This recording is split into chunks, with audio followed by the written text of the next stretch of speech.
A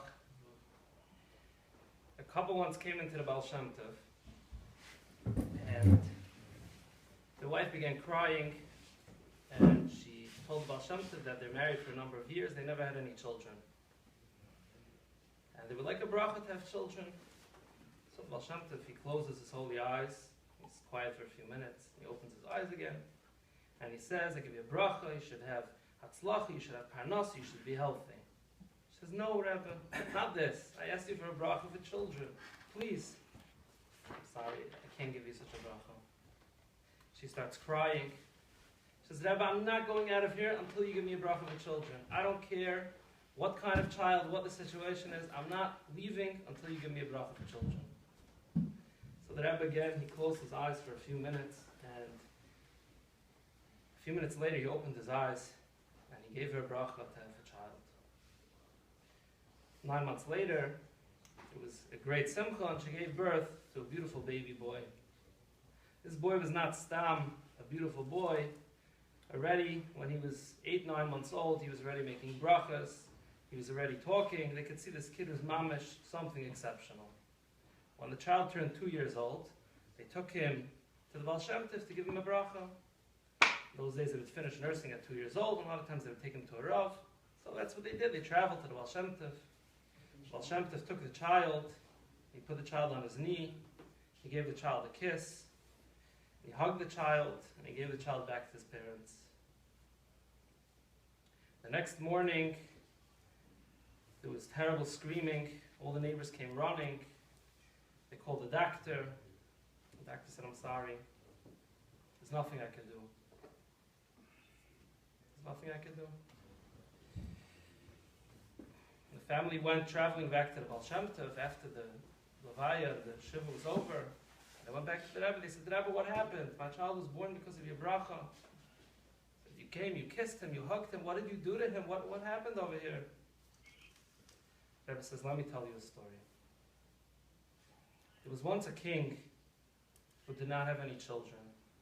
A king without children is worthless because who's going to take over? Who's going to take over his throne? He feels almost like his subjects don't respect him.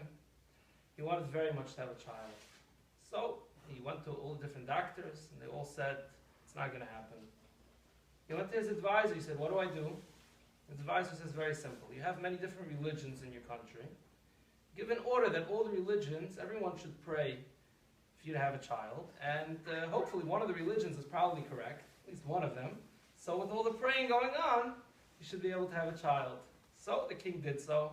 He called in his imam, and he called in his rabbi, he called in his priest, he called in all whatever else they had there. And he told them, in your congregations, you need to order everyone to pray that I have a child. And they did so. Years went by, no child. So he went back to his advisor and he said, your advice is no good. He said, I was thinking about it. It seems to me that it's the Jews who need to pray. He said, okay, I'll order the Jews to pray. The advisor says, no, it's not going to work. You're going to order the Jews to pray? Okay, they'll say a prayer for you after their prayers, but it's not going to help. You want the Jews to pray? You got to make them suffer. Make a decree that if you don't have a child within a year, you're going to kick every single last Jew out of your town. That's the only way it's going to work. So the king did so, out of your kingdom. So he made a decree that if he doesn't have a child within a year, every single Jew within the kingdom will have to leave. Any Jew caught in the kingdom after the time will be killed, and nobody can take their money with them. Now, we know what happens from our side. Everyone went into the shuls, and they started davening, and they started crying, and they fasted, and finally, the tumult, the excitement was so great, it went up to heaven, and the malachim were talking about it. There was one very special neshama in Shemayim, and he went before the Kisei HaKavod, he went before Hashem, and he says, God, I'm willing to go down to the world to be the child of this king in order that the decree should be annulled. The Jews should not be kicked out of the kingdom. And kachava, that's exactly what happened. The queen became pregnant, and 9 months later gave birth to a son. This child, they could see right away from the beginning, was an exceptional child. The king obviously rewarded the Jews big time. He was very happy. By the time this child was already a year old, it was talking. And by the time it was 2 years old, it refused to eat anything other than vegetables, became a vegetarian on its own, very advanced child. And he was very smart. By the time he was 5 years old, the king's official tutor said, there's nothing left. I can't teach this child anything anymore. So the king got a more advanced tutor. A few years later, the advanced tutor says, I have nothing left to teach him. So on and so forth until this child was in his teens. The highest tutor in the land said, I have nothing left to teach your child. So the king thought, who's the wisest person in the land? Of course, the archbishop, the head priest of my kingdom. He's the smartest man in the land. So I'm going to bring him to teach my son. So he invited the archbishop to come live with him in the castle and to teach his son. The archbishop agreed, but he said he has a condition to make. He wants a suite of rooms for himself, and he wants one particular room to be reserved only for his use. Nobody else is allowed to ever come in that room. Nobody else could have the key. Even Your Majesty himself is not allowed to come into this room. And the king agreed. He put on his own lock, and nobody was able to enter this room. And this went on for many years with the priest teaching the student. For 2 hours a day, he would lock himself into the room alone. He told people that he's ascending to heaven. And at that time, if you enter the room, it's a big danger to him and to the person who enters. No one's allowed to enter. And this went on for many years. Now the prince was very, very curious. Obviously, if you have a locked-off room, any young person wants to go in and see what's going on. And he decided he wants to see what's going on. So he thought of a plan. He was obviously a very smart person. And he thought of a good plan. He went, and he learned how you make keys. How do you make keys? You have a mold, and you pour, at least in those days, the old-fashioned locks, you pour some metal into the mold, and that makes a key. So he learned how to make keys. Now, the priest always kept his keys on him, except for one time when he's bathing, obviously. He would take off his keys, and he would go, and that time they had public baths, it wasn't private.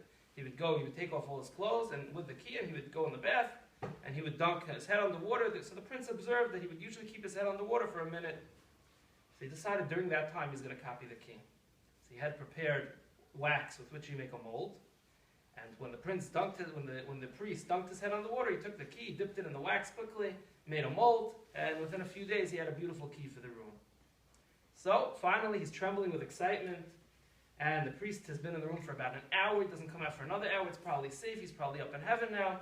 So he goes, and with trembling fingers, he puts the key into the lock, and he opens the door, and he walks in. And he sees the priest sitting there at the table, with his eyes shut. He's swaying back and forth in front of a book with funny letters. He's wearing some sort of sheet with black stripes over his head. He has some sort of straps wound around his arm, and he's got some leather box on his forehead, and he's shocked. He doesn't know what's going on here. He sits there for a while watching. The priest opens his eyes, and he almost jumped through the roof. He sees the prince sitting there in front of him, looking at him. He gets very scared. He runs, he shuts the door right away, and he says, please, you can't tell anyone about this. You tell anyone about this, I'm going to be executed. The prince says, what is this all about? What are you doing? He says, I'll tell you the truth. I'm really a Jew. For whatever reason that I can't explain to you, I had to disguise myself as a priest, and eventually I worked myself up to be archbishop. For 2 hours a day, I go in to practice my religion. And these things that I'm wearing are my religious clothing. This book in front of me is a religious book. And this is what I'm doing here. The prince says, I'm going to go tell my father right now. He begs him. He says, please don't tell your father. They're going to kill me. It's an executable offense. To do such a thing, he says, okay, on one condition. He was a smart kid. He knew how to drive a bargain. He says, if you teach me the things that are in those books, and you teach me about this religion, I agree that I won't tell anyone. So that's what they did. For years, the priest sat, and the disguised priest sat and taught this child different things about Judaism until he was already probably in his 20s, and he said, I'm ready, I know everything about Judaism, I recognize it's true, I can't stand living here in the castle, my father, he's a cruel person, he tortures people, he kills people, I can't stand him, I can't stand this life, I want to live as a Jew. Now the archbishop knows already at this point that there's no reasoning with this kid, so he gives him an eitzah, he gives him advice, he tells him, you want to live as a Jew? You have to move to another community. You can't do it in this community. You have to figure out a plan that your father should let you travel. And when you travel, once you leave this country, you can disguise yourself as another person, and then you go to a Jewish community. When they see your knowledge, they'll accept you and they'll agree to convert you. So he went to his father and he told him, Father, I've already learned all the knowledge in this country. I'd like to travel to other countries to learn their knowledge. So the The king wasn't so happy about it, his only son, but he didn't have a choice. He knew that there was no winning with his son. He agreed, gave him, whatever it is fitting for a prince. He gave him some soldiers to go with him and some servants, a fancy carriage and horses, and they went. As soon as he left the borders of the country, the prince ordered everyone to go back. Nobody wanted to, but he ordered them and he threatened that he's going to kill whoever doesn't go back. So they were scared, they all left. He sold his horses, his buggies, and a lot of money his father took with him. He went to a country where you were allowed to be, where it was not a problem, he would never be recognized, and he was able to be a Jew openly, converted, he got married, he had children, grandchildren, and so forth, all beautiful Jewish people living in the way of the Torah.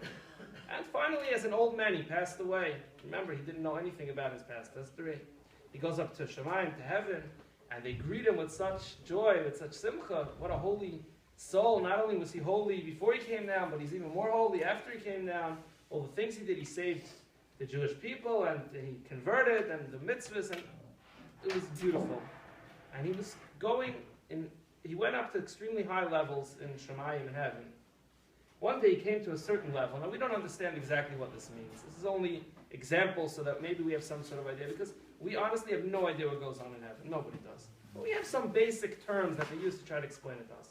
He came to a certain place in heaven, and they told him, I'm sorry, you can't come in here. Why not? They said, because this place, the only person who could come in here, someone who nursed from a Jewish mother and ate kosher all his life. You ate kosher all your life. You never ate things that were not kosher. But when you were a baby till 2 years old, you nursed from a non-Jewish woman. There's nothing wrong with it. There are certain places that are not for certain souls. Just like there's a room for Bali Tshuva. It says there's a place where Bali Tshuva could be, no one else could go. Even if you were righteous your whole life, you can't go there because you're not a Baal Tshuva. There's nothing wrong with it. It's just, you don't belong here. He says, no, I very much want to go here. I want to go here. He said, well, if you want to go there, then you have to go back to the world, and you have to be nursed by a Jewish woman. So he said, yes, I would like to. Baal Shem Tov said, really? I saw you were not supposed to have children. But when you told me that you'll take anything, you want anything just to have the joy of having a child, so I was able to arrange for this holy soul, this Holy Neshama, to go down into your body, and to go down into a body, and to come down to be your child for 2 years. And don't be sad, because this was what it was meant to be. It was never meant to be anything else. You had the joy, you had the luckiness, you had the great and holy opportunity to raise such a holy soul. Rejoice that you had such a merit. And with that, the Baal Shem Tov ended the story. Rabbi Dovid, Ellen, 2 מילים. Ellen, בכבוד.